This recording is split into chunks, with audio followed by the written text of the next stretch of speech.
La Tartarie qu'on ne te racontera jamais à l'école. Oublie les livres d'histoire. Ils sont écrits par les vainqueurs, et les vainqueurs ont tout brûlé. La vraie Tartarie, celle qu'on efface encore aujourd'hui des serveurs et des archives, n'était pas un « empire barbare » de cavaliers braillards. C'était la superpuissance technologique et spirituelle de la planète jusqu'au début du XIXe siècle.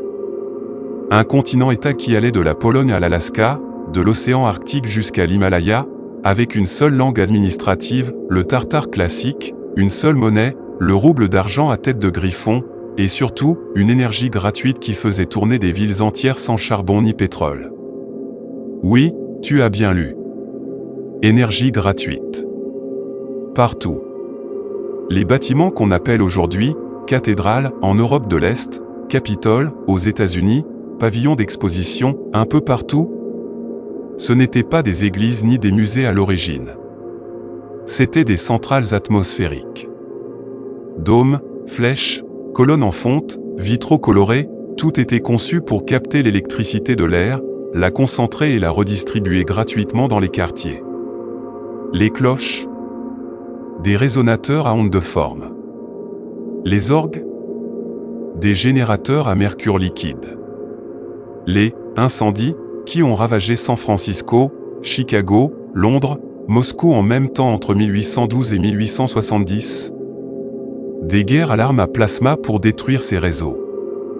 Les Tartares appelaient ça le « souffle du ciel ».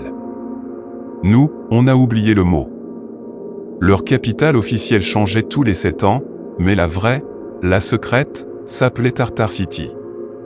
Elle était située sous la mer d'Aral avant qu'on ne la vide exprès au XXe siècle pour faire de l'agriculture. Des plongeurs russes ont retrouvé des coupoles en or à 40 mètres de profondeur dans les années 90.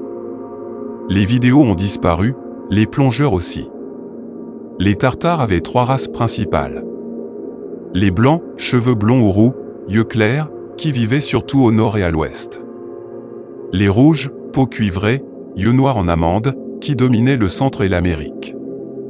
Les géants, 3 à 4 mètres, retrouvés momifiés dans des grottes de l'Altaï et du Nevada, qui étaient les gardiens des grandes portes. Oui, les géants existaient. On les assied, brûlés ou cachés dans les sous-sols du Smithsonian et du musée de l'Ermitage. Il reste des photos avant 1920 si tu sais où chercher. Leur arme ultime, le vril noir. Une sorte de boue magnétique qu'on injectait dans des tubes de cuivre. Un seul de ces tubes, long comme un avant-bras, pouvait faire léviter un palais ou raser une armée. Les Prussiens en ont récupéré quelques échantillons en 1917 à Tobolsk quand ils ont ouvert le train des Romanov. Devine pourquoi Hitler était obsédé par la Sibérie et le Tibet. Et puis il y a eu la Grande Purge de 1772 à 1816. Napoléon n'a pas envahi la Russie.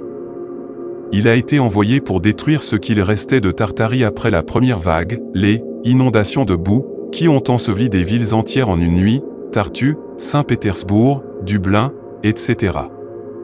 Les cartes d'avant 1800 montrent des bâtiments tartares gigantesques là où aujourd'hui on ne voit que des fondations inexplicables.